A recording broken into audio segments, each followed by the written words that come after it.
Ini ada satu topik mungkin lebih tepatnya ya Pak ya, bukan pertanyaan. Jadi tentu saja kita percaya bahwa pasar modal kita dalam beberapa dekade ke depan banyak investor percaya bahwa pasar modal khususnya di Indonesia itu masih dalam tahap grow, masih kalau perusahaan masih startup lah istilahnya seperti itu.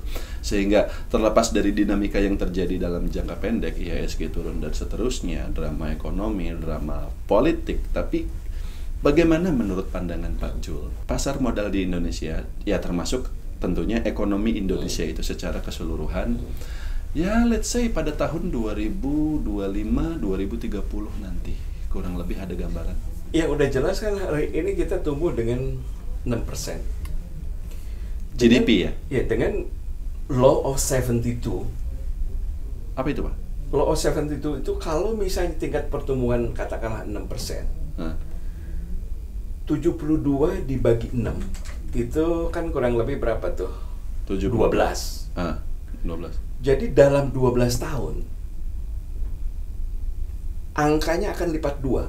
Jadi kalau hari ini GDP kita 1 triliun, dengan tingkat pertumbuhan 6%, dengan hukum matematika 72 itu, dalam tahun 2030, dengan kalau konsisten tingkat pertumbuhan kita 6%, 12 tahun ya? 12 tahun, akan menjadi 2 triliun dolar.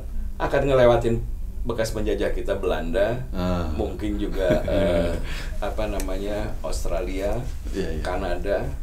Mungkin kita udah menjadi G10, bukan lagi di G20. G20 itu nilai GDP ya Pak? Ya, nilai GDP Indonesia. Jadi kalau ditanya itu, saya sangat positif dengan pertumbuhan perekonomian kita.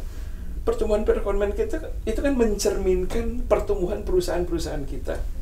Nah, cuman memang saya agak sedikit sesalkan juga misalnya kebijaksanaan pemerintah waktu Newmont divestasi, kenapa dia kasih ke Medco? Kenapa nggak suruh Newmont go publikin tuh perusahaan di Indonesia? Sehingga pemerintah nggak nyuruh BUMN, bank BUMN ngasih pinjaman ke Medco untuk beli Newmont. Kalau di go publikan di Indonesia, nggak perlu tuh bank-bank itu ngasih pinjaman. Rakyat Indonesia lah yang jadi pemegang saham Medco. Terakhir juga sama Freeport.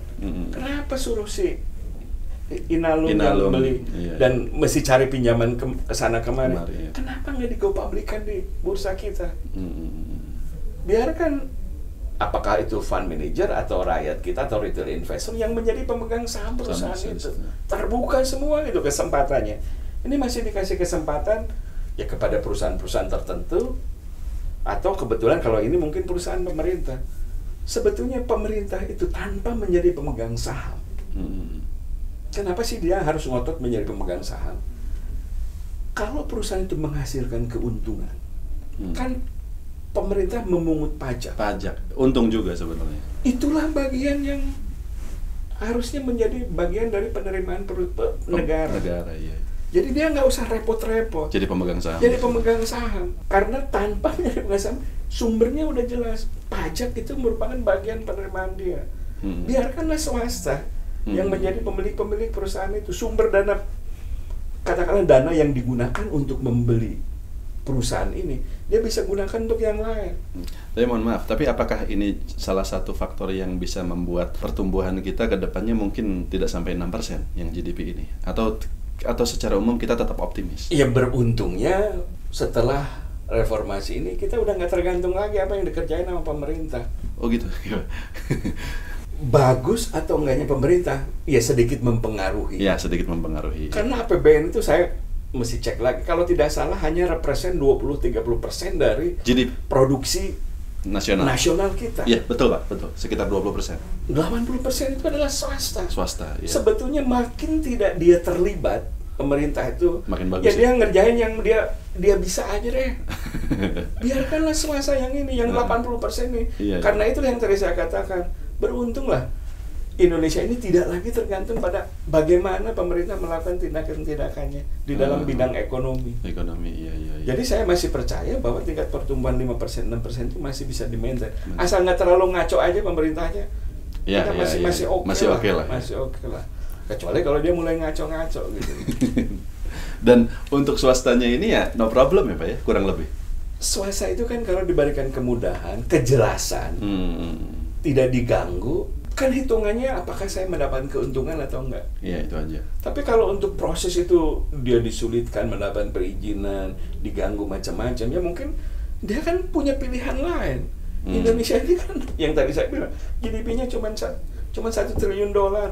Seluruh dunia ini GDP-nya 100 triliun dolar. 99% nawarin juga kepada orang yang punya utang, yang punya dana ini. Iya. Kalau di Indonesia disusah-susahin, ya dia cari kesempatan tempat lain gitu ya.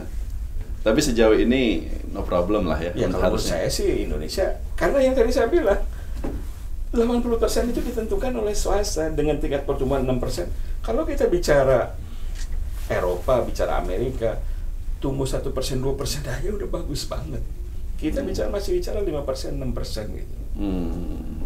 Oke, berarti pada tahun 2030 ya. Kalau kita konsisten 6% akan double kita punya GDP. Dan otomatis itu akan terrefleksi ke pasar modal, ke IHSG. Sehingga kalau terjadi koreksi di pasar modal, yang saya kan jarang-jarang baca headlines gitu, karena headlines memang harus memberitakan yang rame, yang hebat-hebat, gambar besar. Kita coba lihat deh headlines dalam 20 tahun terakhir, macam-macam itu. Iya, macam-macam. IHSG naik aja. 406.000. Betul. Kalau mereka bicara hari ini tentang satu hal, 1 bulan kemudian mungkin orang udah lupa. Dia kasih headline yang baru lagi, sebulan lagi udah lupa. Enggak 1 bulan, Pak. Beberapa hari. Makanya. Besoknya udah ada cerita yang lain lagi gitu. Makanya itu yang tadi saya bilang, saya sebenarnya nggak terlalu senang bicara soal makro ini itu. Nonsense aja lah. Satu lagi, Pak. Katakanlah untuk dalam negeri kita sendiri, kita optimis bahwa dengan asumsi pertumbuhan GDP kita bertahan di level 6%, 5% per tahun, kita akan grow terus gitu.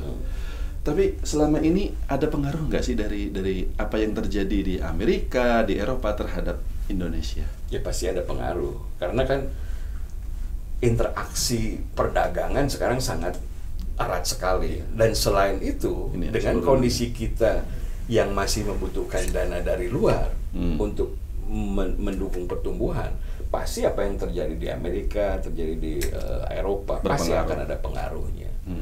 Pada saat Amerika melakukan printing money, itu dana-dananya mungkin masuk ke sini. Sekarang mulai pelan-pelan balik diambilin lagi oleh Fed, ya mungkin juga udah mulai pelan-pelan ditarik lagi. Itu menjelaskan juga capital outflow sekarang ini ya gitu ya. Enggak, karena apalagi untuk di Indonesia ini, surat hutang Indonesia ini mungkin 40% lebih di tangan investor asing. Iya. Sehingga kalau misalnya persepsi mereka terhadap Indonesia ini mulai kurang baik, dengan gampang mereka bisa balik badan. Balik badan. Apakah itu yang menjelaskan kenapa kita IHSG tahun ini kurang baik, Pak? Karena memang data terakhir menunjukkan, saya tidak tahu dengan surat utang atau lainnya, tapi net sell asing di bursa sejak awal tahun 2018 itu sudah minus 50 triliun. Apakah itu salah satunya? Ya mungkin itu salah satunya, makanya sebetulnya kan itu konsekuensi logis dari masih kecilnya basis retail investor kita. Ya. Kan saya udah mengatakan bahwa kalau misalnya di perbankan rekening koran mungkin ada 100 jutaan lebih. Basis retail investor kita tuh masih 1 juta, masih jauh sekali. Iya. Nah, sehingga kalau pemerintah melakukan tindakan-tindakan yang seharusnya dia lakukan, seperti misalnya Newmont dia tawarkan di bursa, Freeport ditawarkan di bursa, market cap kita akan semakin tinggi, retail juga akan lebih banyak yang masuk. Kenapa? Karena kualitas perusahaan yang masuk ke bursa juga bagus. Perusahaan yang bagus dengan skala yang jauh lebih besar. Iya. Sehingga akan tertarik bahwa mereka sudah melakukan good corporate governance dengan informasi yang lebih transparan dan taat waktu. Itu akan mendorong pertumbuhan retail investor juga gitu. Jadi pemerintah itu seharusnya melakukan tindakan-tindakan yang memang dia harusnya lakukan. Benerin masalah peraturannya, berikan kemudahan untuk mereka yang mau melakukan go public dan sebagainya. Tidak usahlah jadi pemegang saham. Ya, ini untuk kasus yang Freeport dan Newmont sebenarnya kan seperti itu ya. Intinya kita tidak bisa mengabaikan juga dengan apa yang terjadi di luar sana terhadap itu, mau tidak mau berpengaruh terhadap apa yang terjadi di dalam negeri meskipun ya jangka pendek gitu kan. Sekarang ini kan yang juga sedang ramai dibicarakan setelah kemarin ada cerita krisis Turki, sekarang juga lagi ada krisis Argentina, Pak. Udah tahu kan ya Pak ceritanya? Jadi katanya mata uang peso melemah sangat signifikan, dan ini kok seperti jadi mata rantai gitu loh. Emerging market satu persatu, termasuk Indonesia juga emerging market, dan rupiah juga kita tahu sudah tidak lagi sekuat dulu gitu kan sekarang. Apakah ada yang perlu kita khawatirkan dalam hal ini?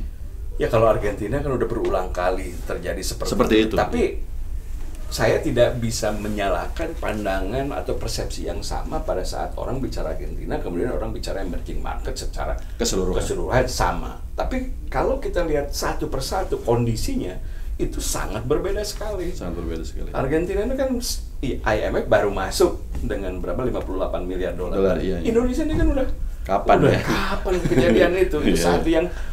Yang keduanya, kondisi baik itu cadangan devisa kita, rasio antara hutang dengan GDP kita, itu udah sangat berbeda dibandingkan dengan pada saat kita tahun 98.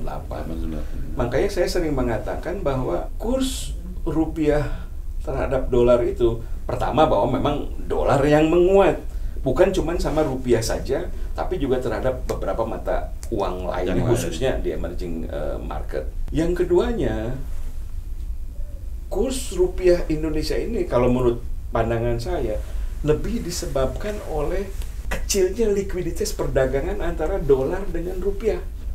Bahkan dibandingkan dengan dolar Thai Baht, dolar Malaysia, kemudian dolar ringgit, kemudian dolar Singapura atau dolar Thai Baht.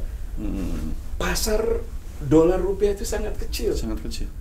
Itulah yang mengakibatkan terjadinya fluktuasi yang begitu tinggi. Jadi tidak disebabkan oleh kondisi fundamental perusahaan, tapi lebih disebabkan oleh likuiditas perdagangan dari transaksi dolar rupiah. Kalau transaksi dolar, euro, dolar, yen, pemain yang mau beli sama yang mau jual sama-sama besar. Di Indonesia ini yang menjadi pembeli rupiah hanya Bank Indonesia saja. Oke. Jadi inilah yang kalau menurut saya terjadi berlebihan lah, terjadinya fluktuasi yang begitu tinggi antara dolar sama rupiah itu diakibatkan oleh rendahnya likuiditas perdagangan dolar rupiah. Jadi yang cerita Argentina dan yang lain-lain itu lebih sentimen saja lah ya. Dalam jangka pendek persepsi yang sama itu sangat mempengaruhi. Tapi yang tadi saya bilang buat mereka yang memang time frame-nya pendek, hal semacam itu akan sangat mempengaruhi. Akan sangat mempengaruhi. Kalau dia tidak mengikuti pasar, kinerjanya pasti akan buruk. Kalau kinerjanya buruk, nasabahnya akan kabur. Jadi sangat logis kalau mereka memperhatikan hal yang memang sangat mempengaruhi gerakan yang dalam jangka pendek ini. Gitu. Padahal sebenarnya penyebab yang lebih logis itu salah satunya karena kecilnya likuiditas transaksi foreign exchange antara rupiah dan surat hutang kita itu yang paling besar di tangan asing. Kalau mereka di sana ditarik, kan mereka harus ganti. Ditambah lagi katakanlah ada kekhawatiran mereka terhadap kondisi emerging market, dan mungkin menjadi pilihannya pokoknya surat hutang di Indonesia kita jual dulu deh. Itu juga yang menyebabkan mungkin keluarnya dana dalam tempo yang relatif pendek, jumlahnya besar, tidak diimbangi dengan pemasukan yang juga sama, yang mengakibatkan terjadinya fluktuasi kurs dolar rupiah ini. Ini menarik juga nih Pak. Kita tahu bahwa investasi di pasar modal, di saham, even itu legacy stock sekalipun, tapi sangat rentan terhadap naik turunnya pasar. Problem utamanya adalah ya kita kan nggak tahu ya pasar naik turun dan seterusnya. Strategi termudah adalah ya jangan semua duit yang kita punya masukin, selalu spare cash seperti itu. Tapi bagaimana? Problemnya adalah kalau kita naruh cash juga ya. Even deposito bunganya kan terlalu kecil ya Pak ya, seperti itu. Ada nggak saran diversifikasi yang disarankan? Tadi sudah disampaikan sebenarnya bahwa salah satu strateginya adalah beli reksadana yang beli indeks, istilahnya seperti itu. Ya memang indeks turun ya kita rugi, tapi kan nanti indeks naik lagi, no problem gitu. Tapi ada nggak selain katakanlah reksadana dan juga saham ini diversifikasi lain gitu, di mana dalam kondisi pasar yang katakanlah kurang baik, maka investasi di aset tersebut bisa tetap menghasilkan, apakah obligasi atau lainnya? Betul bahwa kalau misalnya kita taruh di cash atau taruh deposit, kan returnnya itu rendah. Betul.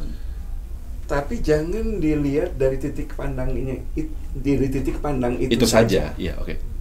Bayangkan kalau misalnya kita tidak memiliki dry powder ini dan tiba-tiba harga pasar drop.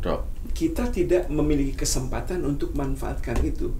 Terjadi opportunity loss. Ya, nah, sehingga memang kita korbankan hari ini dengan suku bunga yang rendah karena kita taruh di deposit atau taruh di cash, kita tidak menghasilkan apa-apa. Tapi karena kita punya cash itu, kita memiliki kesempatan untuk mendapatkan harga saham dari perusahaan yang baik pada saat di pasar terjadi koreksi. Dan kemudian katakanlah dalam 1 tahun atau 2 tahun kemudian returnnya kita bisa mendapatkan return yang sangat tinggi yang bisa mengkompensasi kehilangan opportunity karena deposit kita returnnya rendah itu satu. Yang kedua yang tadi saya bilang,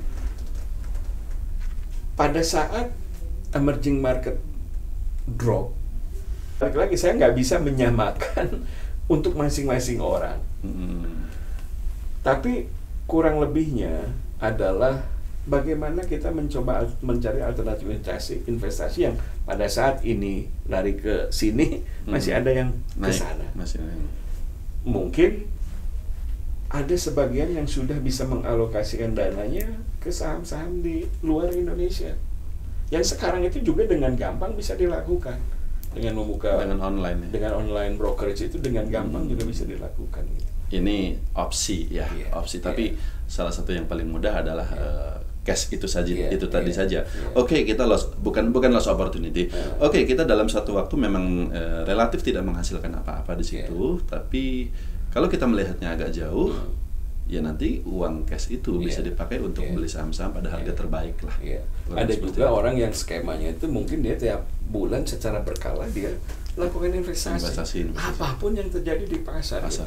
Karena kalau ngelihat yang tadi saya bilang kita lewatin lorong waktu itu udah jelas loh bahwa pohon ini tahun berikutnya akan numbuh menjadi 1,2, tumbuh 1,4, tumbuh 1,7. Bahwa di dalam periode ini begini-begini, ya itu adalah fenomena yang harus dianggap hal yang normal.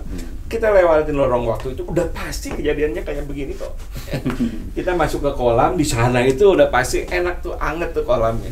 Tapi di sini mungkin masih basah-basah, masih dingin-dingin gitu. Oke, terima kasih Pak Jul untuk saat ini. Itu saja dulu. Nanti di waktu yang lain kita akan lanjut lagi dengan pertanyaan-pertanyaan yang juga lebih spesifik lagi, kurang lebih seperti itu. Terima kasih.